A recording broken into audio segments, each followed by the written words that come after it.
Craftsman Days are here at Lowe's with big savings on the tools you need. Right now, get a free select tool when you buy the Craftsman V20 2-pack battery kit. Whether it's the backyard, the bathroom, or beyond, Craftsman has the tools to help you power through and get the project done right.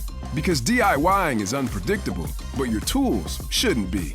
Shop Craftsman at Lowe's today. Valid through 6/18 while supplies last. Selection varies by location.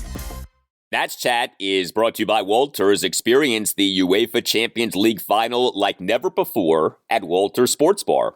Join Walters this Saturday at 3 p.m. as Walters will broadcast the thrilling clash between Manchester City and Inter Milan with one of the largest TVs in D.C. measuring at over 200 inches. You'll be immersed in every exhilarating moment. Take your pick of seating options, both inside and outside, and enjoy the match with top-notch sound and unparalleled visuals. See you at Walters Sports Bar for an unforgettable Champions League final experience.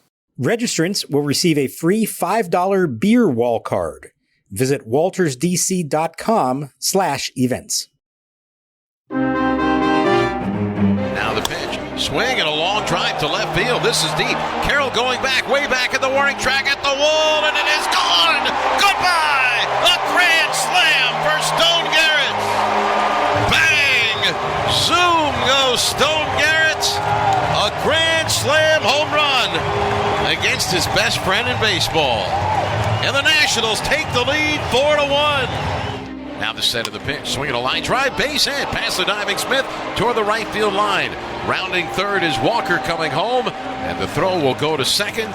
And on at first with a single to right and a run batted in is Gabriel Moreno, his second run-scoring single in as many innings. And the Diamondbacks, who scored the first run of the game in the first inning, have plated two here in the fifth to regain the lead. It's Arizona 5 and Washington 4. Perdomo dancing off the bag. Cool holds, fires. The runner doesn't go, and it's driven in the air to deep left center field. Call racing back at the warning track. He leaps at the wall, and it's gone. It's a two-run homer for Pavin Smith in and out of the first row of seats in left center field. It's an opposite field home run for Pavin Smith, making this a 10-5 Diamondbacks lead. And welcome to Nats Chat for Wednesday, June 7th, 2023, along with MASNsports.com Nationals insider Mark Zuckerman, who is at Nationals Park. I'm Al Galdi, host of the Al Galdi podcast. So the Nats on Tuesday night got a first-inning grand slam from Stone Garrett, held a 4-1 lead in the fourth inning, but ended up losing, and actually ended up losing in pretty decisive fashion. Such is life when your bullpen is a problem, although the Nats starting pitching on Tuesday night wasn't exactly great. A 10-5 loss to the Arizona Diamondbacks at Nationals Park in Game 1 of a 3-game series. The Nats now have lost 6 of their last 8 games, now are 25-35. That is the second worst record in the National League. The Diamondbacks now are alone in first in the National League West. We on Tuesday night saw 4 Nats pitchers combined to issue 8 walks, 5 of which came from the bullpen. We on Tuesday night saw these 4 Nats pitchers combined to throw a whopping 182 pitches. It is true that the Nats offense didn't do much outside of 2 homers, but Mark, it's also true that scoring 5 runs usually should be enough to win, but on Tuesday night, 5 runs were nowhere near enough runs to win this game. No, and I think we talked a week or 2 ago about this tough stretch of schedule that was coming up against mostly contenders and thinking, okay, this could be a rough stretch for them. I'm not so much surprised at the end result. I am surprised at how they've gotten there because they have hit okay in most of these games. They are not pitching, and they are especially not getting quality pitching out of their bullpen. And this one snuck up on me. I know we kind of alluded to it, or you did the other day, but they now have the worst bullpen ERA and the worst bullpen whip in the National League. That's how bad it's gotten, and it only got worse in this one. And not just getting hit hard, but it was ugly the way they went about it. Walks, hit by pitch, an inexcusable balk. There's a lot to get to on this, but I'll just say if anybody watched or listened to Davey Martinez's post-game press conference, he was about as visibly and publicly frustrated as I've seen him after a loss in 6 seasons on the job. We got to get those guys in swing mode early. But we got to pound the strike zone. We did that early, and we're pitching really well. And it's not everybody. Some guys are doing well, but some of the other guys, and they know who they are. They got to start throwing strikes. This is kind of a quirky way to evaluate things, but if you're tracking the times of Nationals games, the times of the games have shot up lately. And the reason for that is that the Nats pitching has become a real problem. And so you're having games here in which pitchers are throwing a lot of pitches or laboring. And, the pitch clock system can't control how many pitches get thrown in a game. And so we are now seeing more and more game times in the neighborhood of what we saw these last few seasons as opposed to what we were seeing earlier this season. And it is rough. 8 walks from 4 Nats pitchers, 5 coming from relievers in this game. 3 Nats relievers in the game combined to allow 6 runs, 5 earned in 5 innings on 7 hits, 5 walks, a hit by pitch, and as Mark just mentioned, the oh-so-wonderful balk. The culprits were 2 of the relievers, Erasmo Ramirez and Chad Kuhl. Thaddeus Ward was good, but Erasmo Ramirez, man. So he officially allowed 2 runs in 2/3 of an inning. He faced 6 batters but got just 2 outs. He threw 16 pitches, 8 strikes versus 8 balls. Came into the game, top of the 5th, the runner on first, no outs. Nats up 4-3. He then issued a hit by pitch, committed a balk, issued a walk, and gave up 2 RBI sacrifice flies and 2 singles. Remember, Erasmo last season was really good. 60 games, 86 into 3rd innings, an ERA at 2.92.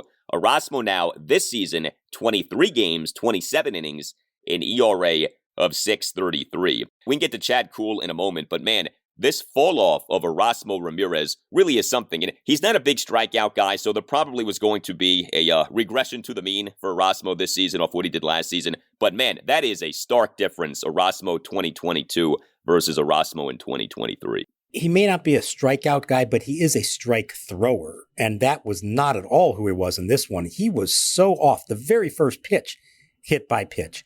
The next pitch almost hit the next batter, and then you had the balk after that. And just to go through that, because I'm sure everybody watching it was thinking, why is he attempting to pick off a trailing runner at first base? And ultimately didn't throw it because Dom Smith was nowhere close to the base. It sounds like this was a pitch comm issue. He got the signal in his head that said pick off first, and he turned and stepped off the mound and looked to throw to first, and there's nobody there, and he had to stop, and that's why there's the balk. I think what they were actually going for there was the back pick to first after the pitch was thrown, that Dom Smith would run to first, Keibert Ruiz would then throw it over there. For some reason, Erasmo interpreted that as pick off to first without ever throwing the ball, not thinking about the fact, why would you ever pick off a trailing runner knowing that the guy isn't holding him on? And that to me almost said it all, that his head's not in the right space right now. He is not feeling right out there at all. That was such an ugly inning. You're talking about Davey pulls Jake Irvin 1 batter into the 5th inning, goes to Erasmo Ramirez. The idea is this guy should be able to give you 2 innings at least and get you to the late innings in what's still a close game. And instead, he couldn't even finish that inning. And this is just the latest in a series of rough outings for him. He is not in a good place right now. You could tell talking to him afterwards, he's searching for answers. I don't know what that answer is. I don't know how much longer the Nats stick with it. We saw them make a move after Sunday's game when Andres Machado struggled to that extent. So we'll see where this goes from here. But I expected regression from Erasmo Ramirez. I think a lot of people did. But right now, he's in a really bad place. So Erasmo on Tuesday night was bad. And then we had Chad Kuhl. So, Chad Kuhl actually been doing all right in his role as a reliever, albeit via a small sample size. Chad Kuhl in this game on Tuesday night, 4 runs, 3 earned in 2 into 3rd innings. He threw 54 pitches, 27 strikes versus 27 balls. Kuhl in the top of the 6th allowed 2 runs, 1 earned on a fielding error by shortstop C.J. Abrams, 2 walks, and a 1-out bases loaded 2-run single by Josh Rojas for an 8-5 Diamondbacks lead. And Kuhl in the top of the 7th gave up a 2-run opposite field home run by Pavin Smith to left center field for a 10-5 Diamondbacks lead. I mentioned Thaddeus Ward. He was good, 2 scoreless innings with 3 strikeouts. But Erasmo Ramirez and Chad Kuhl, not good. The collapse of this Nats bullpen continues. The Nats now in this season, a relief pitching ERA of 4.83, a relief pitching whip of 1.46, as Mark mentioned earlier, worst numbers in the National League. And, we keep getting back to this of like, well, what can you do? Okay, the Nats on Tuesday DFA'd Andres Machado, recalled Jordan Weems from AAA Rochester. Fine. I mean, it feels like 6 in one, half dozen in the other, but we'll see. We do have this Sean Doolittle situation, his comeback from the left elbow injury. But, Doolittle on Tuesday night gave up a 2-run homer in pitching for Double-A Harrisburg. We got this news on Tuesday afternoon in Davey's pregame presser. Victor Rano, who's been on the 60-day injured list since opening day, he's going to need right shoulder surgery. He had been on the 60-day IL with a right shoulder strain. You do have Tanner Rainey in his comeback from Tommy John surgery, but, that's not around the corner in terms of him pitching at the major league level. And so, if this thing is going to get better, I think it's going to be because guys get better. Like someone like Erasmo Ramirez. But right now, it doesn't feel like we're close to that.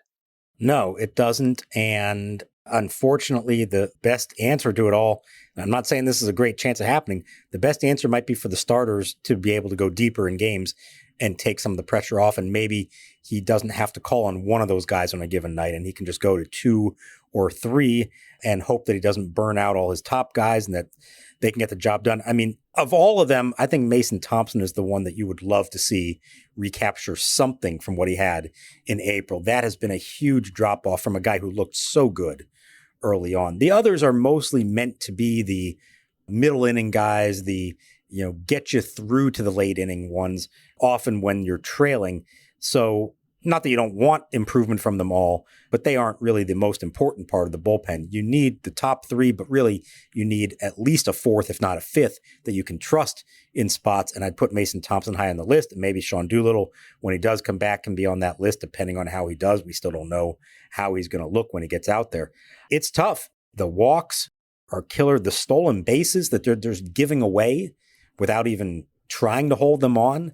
You put that all together, and it's really an ugly situation right now. And, it's one thing you say, okay, they got hit around by the Dodgers, and, the Diamondbacks are a good team, but you're giving away the free passes. I thought that stuck to me most with what Davey Martinez said. He was asked about the stolen bases, and he said, the best way to not give up stolen bases, don't walk guys. So that was him clearly aggravated with free passes, with a lack of execution on his pitcher's part. I think he can tolerate getting hit a little more than he can tolerate just giving away free bases the way these guys have. Davey also referenced the Nats needing to get back to catching the baseball, and we've seen the fielding drop off a bit. And it's not like the Nats have had, a truckload of errors, but boy, it feels like so many of these recent errors have been like costly errors that have come in run-scoring innings for opposing teams. We've seen that with C.J. Abrams. We saw that in this game on Tuesday night. We saw that in this game with the Nats starting pitcher on Tuesday night, Jake Irvin. He struggled again. Jake allowed 4 runs in 4 innings. He gave up 5 hits. All of them were singles, but he issued 3 walks. He recorded just 1 strikeout, although he did actually throw a good number of strikes, 83 pitches, 59 strikes versus 24 balls. Irvin in the top of the first allowed a run on 2 singles and a walk. Irvin in the top of the fourth allowed 2 runs on 3 singles and a throwing error that he committed, as Irvin on a leadoff bunt single by Josh Rojas toward first base committed a throwing error. Irvin has committed a few errors here. If you go back and you look at his outings, he's had some problems fielding his position. And then this was pretty notable. Irvin, in what ended up being a 3-run Diamondbacks 5th, issued a leadoff hit by pitch at Corbin Carroll, and then got pulled from the game. And Davey was done with Jake Irvin. Were you at all surprised that Davey pulled Irvin when Davey did? Well, I was, in that typically I don't like the idea of a guy's rope is so short that he gets to start an inning, but one batter reaches and that's the end of it. Now, Davey explained afterwards that they really are trying to limit his pitch count right now, and that he probably wasn't going to go beyond about 85 or so. So we got to 83. So at that point, they're saying, okay, well, that's it. Now, if he had, given up a leadoff single on the first pitch, maybe he'd get to face one more bat or something like that. So it sounds like it was that more than anything. Now, Irvin did not look real pleased coming off the mound, being taken out at that point. You could tell even post-game, he was kind of frustrated as well. He pointed out, and there's some merit to this, that there was a little bit of bad luck. There was a ground ball that where the second baseman normally plays. They were shifted around. There was a little blooper to center field. Alex Call was playing deep, couldn't get there in time. So he's not wrong about all that, but he also walked 3 batters and hit a batter and was given a 4-1 lead and didn't really do a great job of maintaining that and getting deeper in the game, pitch count or not. I mean, he was still at 75 pitches through 4 innings. That's not going to cut it in the long run. This is his 8th career start. There's been some good, but there's been more bad than good here lately. I'm not sure how much longer the rope is. I think you still want to try a little bit more. I'm not sure there's somebody just waiting in the wings that has to be moved into that spot. But at some point, you want to see some more positive results here. And we're not seeing that from him right now. I think I'd be willing to give him more of a benefit of the doubt for the 5 singles if the overall results had been better. Because he's right. I mean, you give up 5 singles, it's really not getting tattooed in a game. But the numbers are ugly. 7 starts, ERA is 6.10, whip of 168. This is reminding me of Yohan Adon, where initially the guy looks all right, and then as time goes on, it becomes almost untenable to where you're just we want you to stay in the rotation because you're young and have upside, but we can't continue to put you out there because the results are really rough. And I do wonder if we're getting to that here with Jake Irvin. I mean, if you take out that great outing that he had in San Francisco, that 5-1 win at the Giants on May 8th. He was really good in that game. 6 1/3 shutout innings, 5 strikeouts. You take that out, there really has not been that much good for Irvin so far at the major league level.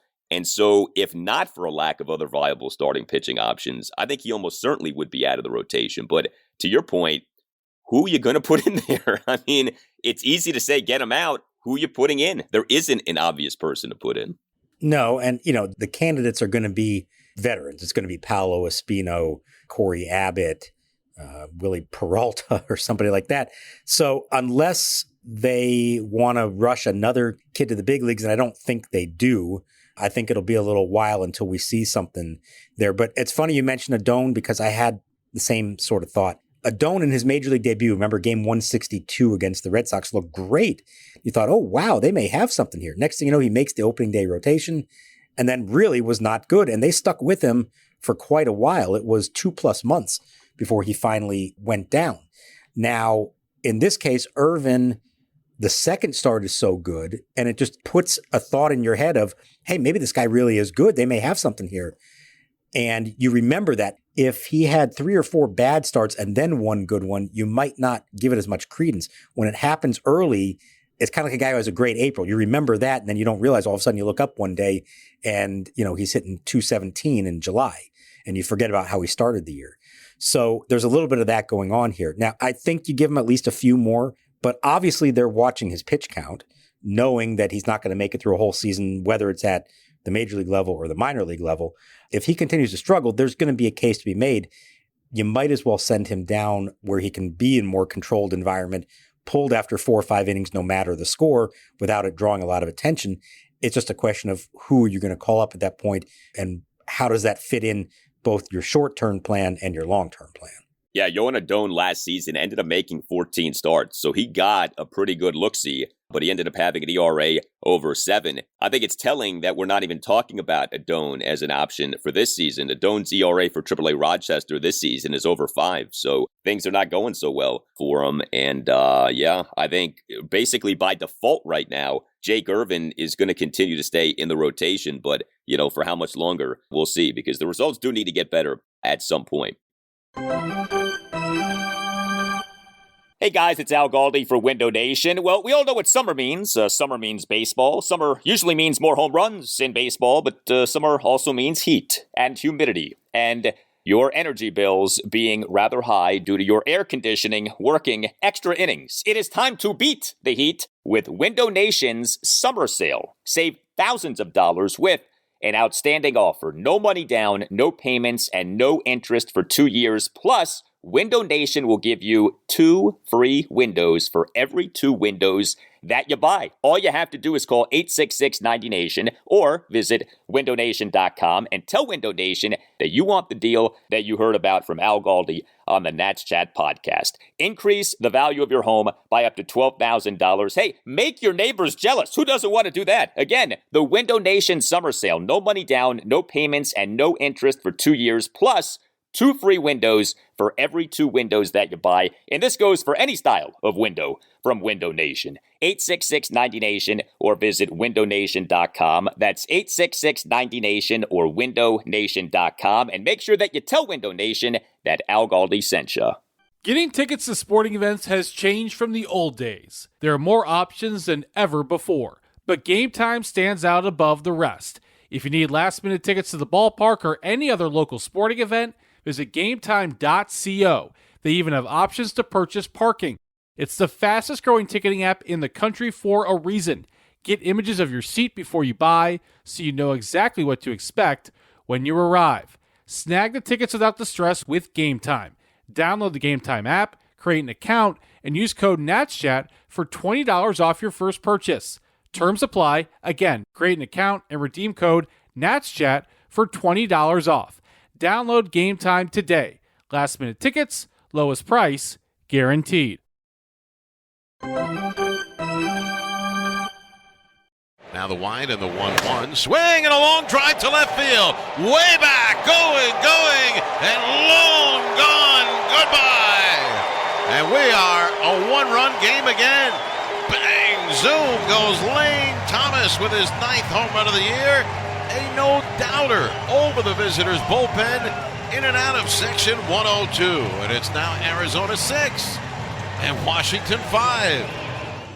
Well, the Nats in this 10-5 loss to the Diamondbacks on Tuesday night hit 2 home runs. We like that, but did very little offensively beyond the homers. Although the homers did include a grand slam. That was great. The former Diamondback, Stone Garrett, he is a Nats starting left fielder and number 5 batter, 1 for 2, with the 1 being a grand slam. Garrett in a Nats 4-run first, a 1-out grand slam to left field on a 1-2 pitch for a 4-1 Nats lead. I mean, if you're watching this game, you see that, you say, all right, we are en route to a route of a victory for the Nats in this game. Of course, it ended up not being the case, but, with Stone Garrett, the grand slam came off the Diamondback starting pitcher, Tommy Henry, a lefty. We've talked about how Davey is basically platooning right now with Stone Garrett facing lefty pitchers, and the numbers for Stone against lefties are quite good. Stone Garrett now, this season, an OPS of 820 against lefty pitchers. Yeah, and it's why I think as we get close to Victor Robles coming back from the IL, and there's a decision that has to be made, who is going to stay, who's going to be part of the left field platoon with Corey Dickerson. I think there's more of a case right now for Stone Garrett than for Alex Call. I think at this point, offense has to trump defense. And if that's the case, I think you definitely would go with Garrett. He has shown he can hit lefties, righties not so much, but he shouldn't be getting that many at-bats versus righties. That's pretty much Dickerson. And did you notice in this game, Davey flipped him once the Diamondbacks went to the bullpen, brought in the righty. It was Dickerson in there to pinch hit for him, and actually a big spot, and wound up striking out and then went 0 for 2 in the game. So Davey's clearly treating that as a straight lefty-righty platoon. Right now, if that's the way you're going to proceed going forward, I think Garrett is more likely to stay, or I think deserves more to stay. I know Alex Call does other things for you, defense, base running, all that. But if Victor Robles is playing center field every day for you, I'm not sure there's a lot of need for an Alex Call on this team. I'm looking for offense and for power, something that Stone Garrett does provide. I really like the idea of a platoon that works well. And we've seen the Rays and Dodgers do this, to where if you have a guy face lefties and you have another guy for facing righties, and at the end of the season you add up what those guys do, you can end up with 2 mediocre players having really good results. I think that's such a smart way of doing things. And the left fielder numbers for this Nats season are kind of skewed because we have seen a good bit of Alex Call in left field. But I wonder if over a sustained period of time this season, if you did this thing of Garrett versus lefties, Dickerson versus righties, you might end up with actually pretty productive overall left fielder numbers for the season. I think you would. Dickerson's been pretty good against righties. Not great. He's tailed off somewhat. He started off really good when he came back from the injury. Not as much lately. They've faced a good number of lefties, which is unusual. It feels like every series they're facing at least 1 and often 2. So that does provide opportunities for Garrett. And as we've talked about, this team does a lot better against lefty pitchers for whatever reason than righties. Yeah, I agree. I would be interested to see at the end of the year how that all worked out, although there's going to be a question of Dickerson come the end of July. If he is healthy and performing, is there any trade value on him? But for now, yeah, I think I would prioritize Garrett's offensive potential over Call's more well-rounded game. Now, there's another case you can be made here to say keep them both and drop Michael Chavis, who hardly ever plays. But I think we've seen that Davey does prioritize having that other guy who can play the infield in case of emergency. It doesn't happen a lot, but they seem to think that that's important to have another one there. Otherwise, I would say Call could be a perfectly good pinch runner and occasional player off the bench, but I don't sense that that's the way they're going to go with this. The Chavis thing is odd. He rarely plays. I mean, it seems almost pointless to have him around. And, you may even be able to bring him back if you really needed to, if somehow, some screaming need emerged for you to get another infielder. The Nats' other home run on Tuesday night, Lane Thomas. He went 2 for 4 with a solo homer, a single, a stolen base, and a couple of strikeouts. Lane in the Nats' 1-run fifth, a leadoff homer to left field to cut the Nats' deficit to 6-5. This was some shot by Lane, 428 feet per Statcast. He in the Nats' 4-run first had a leadoff full count single into left center and stole third base. Otherwise, there was not much else happening for the Nats offensively in this game. The Nats for this game, just 7 hits, did have 3 walks. The Nats' only other extra base hit in this game was a double by Keibert Ruiz to begin the bottom of the fourth. This was reminiscent of some games we saw earlier this season where the Nats do some real damage early in the game and then go silent over the course of the rest of the game. I mean, you had 4 runs in the bottom of the first inning on Tuesday night. You then had another run off the Lane Thomas homer in the bottom of the fifth, and that was it. Scoreless innings for the Nats offense and a lot of quick innings, a lot of 1, 2, 3 innings for the Nats in this game. Especially in the later innings when they're down 5 runs, it felt like they were swinging at the first pitch. They were making quick outs. There were a couple of double play grounders early on in the count. Maybe they're just trying to be aggressive. Maybe you're trying to get back in the game, but it did feel a little bit like once they were down 10-5 and the pace that game was going, that some guys sort of decided, okay, well, it's not going to happen for us tonight. We'll just get them tomorrow. Yeah, it was not good. C.J. Abrams had another rough game, 0 for 4. He's been struggling. He was actually down in the number 9 spot in this game. Dominic Smith went 0 for 3 with a walk. Dominic Smith, we talked the other day about Joey Meneses' fascinating offensive profile for this season. Dominic Smith has a .350 on base percentage, which is good. His slugging is down to .303. He is in danger of having a slugging percentage in the 200s. A slugging percentage in the 300s is atrocious. A slugging percentage in the 200s, I don't even know if there's an appropriate word for that, but that is something because, again, .350 on base is good. I give him credit for that, but he's not hitting for any power at all. And as a first baseman, that's the last thing you can afford to have happen. The other thing that he has really struggled with is runners in scoring position.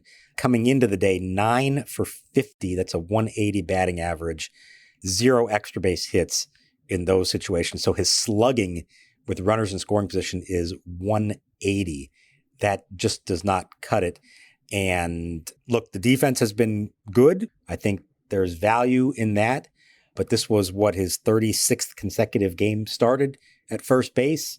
It may be appropriate here at some point to give him a day off. I don't know you're going to lose that much if you were to sit him, put Joey Meneses at first, and let somebody else DH. Yeah, is Davey trying to challenge Lou Gehrig for consecutive games for a first baseman? Why are we seeing Dominic Smith every single game? What is the deal with that? Yeah, it is definitely going for the iron horse here. No. I asked him about this the other day. There's 2 things going on. One, the defense, he is valuing that, and I get that. He saves C.J. Abrams in particular, but also Garcia and Candelario from committing errors. Although he's been a little sloppy here lately himself, Dom Smith. He has not been super clean at first base in the last week or so. So there's that. This is the weird part of it, is I told you they've been facing lefties a lot. You would think, oh, well, that's a perfect opportunity to let Dom Smith, a left-handed hitter, take a seat. He's actually hit much better against lefties than righties this season. So I think there's a reluctance to sit him on those days if you actually think he's going to be more productive at the plate.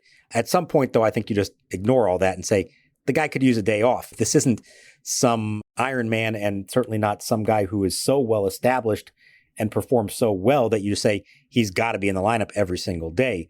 I assume it will happen here at some point. I think they can get by with Joey Meneses at first base for a day if need be. I don't think that's going to kill them as a team. All right, and one more thing. You mentioned Victor Robles. So this installment of the podcast is for June 7th. Robles was placed on the 10-day injured list with what were called back spasms on May 8th, retroactive to May 7th. So it now has been a full month of Robles on the 10-day IL. Where is he at? How soon might he be back? Yeah, that injury happened when the Nats were in Arizona, remember? So that's more than a month ago when they faced each other there. The good news, he looks really good. He did full pregame everything before this one. BP, running, and shagging flies. Sounds like a couple of days of that, and then they're going to go send him on a rehab assignment. So I think he's going to be playing in minor league games by the end of the week. And if that all goes well, I could see him coming back maybe next week when the team's in Houston, at worst next weekend when they come back home. So I think they're getting close now. Yeah, I think physically he's ready to go. Now it's just playing in some baseball games, getting his feet back under him, his legs, playing 9 innings, all that kind of stuff, which should happen over the next week or so. You can find us on Twitter at Nats_chat. You can email us, natschatpodcast@gmail.com, including if you would like to sponsor the show. We'd love to have you on board. Email Tim Shover, see what we can do for you. That email address is natschatpodcast@gmail.com. We have a new website too, natschatpodcast.com. All Nationals radio highlights on Nats Chat are courtesy of 106.7 The Fan. A thank you to Tim Newmark. For the Nats Chat podcast music, visit timnewmark.com. For Mark Zuckerman, I'm Al Galdi. Thank you for listening, and we'll talk to you next time on the Nats Chat podcast. Ramon Vasquez on the lines at first in the pitch. Swing and a miss and a slider. And down goes Kike Hernandez. That ball is immediately underhanded by Avila to the Nationals bat boy. That'll be authenticated as well as the first strikeout of the Major League career of Yohan Adon. What a breaking ball that was.